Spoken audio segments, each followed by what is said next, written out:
Now, we are in James chapter 2, verse 22. Reading from the King James Bible. Quote, "Seest thou how faith wrought with his works, and by his works was faith made perfect." Unquote. Reading in the ESV. Quote, "You see that faith was active along with his works, and faith was completed by his works." Unquote.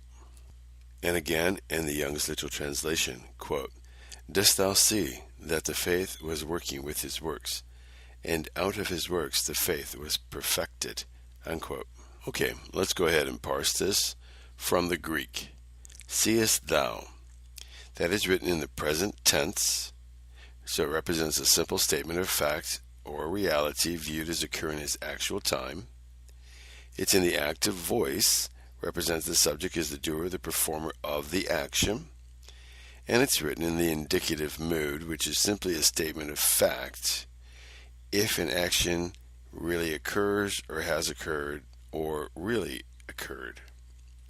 Seest thou how faith wrought. Now let's parse out wrought. That's written in the imperfect tense. Generally represents continual or repeated action. Where the present tense might indicate they are asking, the imperfect would indicate they kept on asking. Written in the active voice, so represents the subject as the doer, the performer of the action, and written as an indicative mood, simple state of fact, as if the action really occurs or has occurred or will occur. It all renders in the indicative mood. Continuing, wrought with his works, and by his works was faith made perfect. Let's parse out made perfect.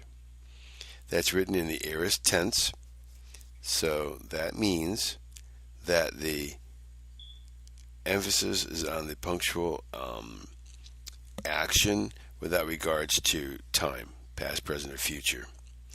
And it's in the passive voice, represents the subject as being recipient of this action. And it's in the indicative mood, so a simple statement of fact, made perfect. Now let's look at that phrase. Made perfect was written 9 times, and James only used it 1 time. Other times it was used, it was John. John used it in 1 John chapter 4, verse 17. "Herein is our love made perfect, that we may have boldness in the day of judgment, because as he is, so are we in this world." And again, the following verse, John 4:18. "There is no fear in love, but perfect love casteth out fear, because fear hath torment. He that feareth is not made perfect in love." Again, in Hebrews 11:40, "God having provided some better thing for us, that they without us should not be made perfect." Paul uses it in Galatians 3:3. "Are ye so foolish, having begun in the Spirit? Are ye now made perfect by the flesh?" And then John used it in John 17:23.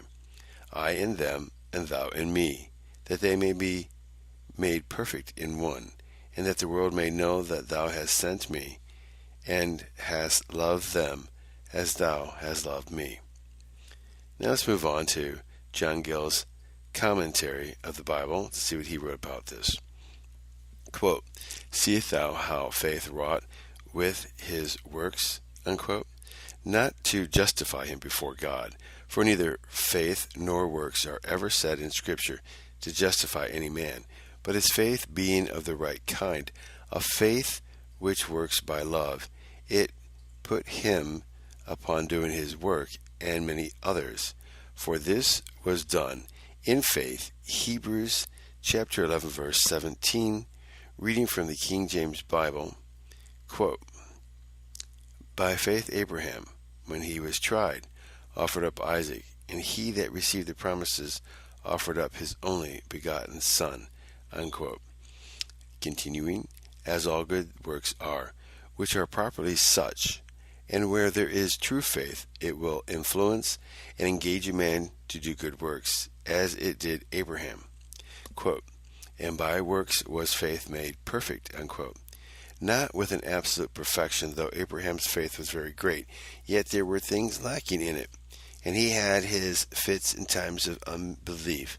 And had he lived till now, his faith, in this sense, would not have been perfected, and he would have had reason to have used the apostles' petition in Luke chapter 17, verse 5, quote, "And the apostles said unto the Lord, Increase our faith," unquote. Continuing, much less would it have been made thus perfect by works, but the sense is that hereby his faith was declared to be sincere, unfeigned, true, and genuine, just as love is said to be perfected. 1 John chapter 4, verse 17, quote, "Herein is our love made perfect, that we may have boldness in the day of judgment, because as he is, so are we in this world," unquote. End of John Gill's commentary on James chapter 2, verse 22. And a footnote, remember James is the first one to have written anything in the New Testament. It was written to the dispersed Jews. So my question is here. They've lost everything. They've had to flee for their lives. They're in a country where there is no temple, which has already been destroyed in Jerusalem. There are no brethren except for the dispersed. And they've lost it all. So maybe they're in despair and they're thinking, well, I have the faith, why continue doing the works? Why don't I just live comfortably and not say anything so I won't be persecuted? And Paul is trying to encourage them to continue as they were. Maybe some need encouragement from him so that they will live as Christians should live, being the light to the world. Who knows? But it's something I was just thinking about. Thank you for listening to Discovering the Scriptures.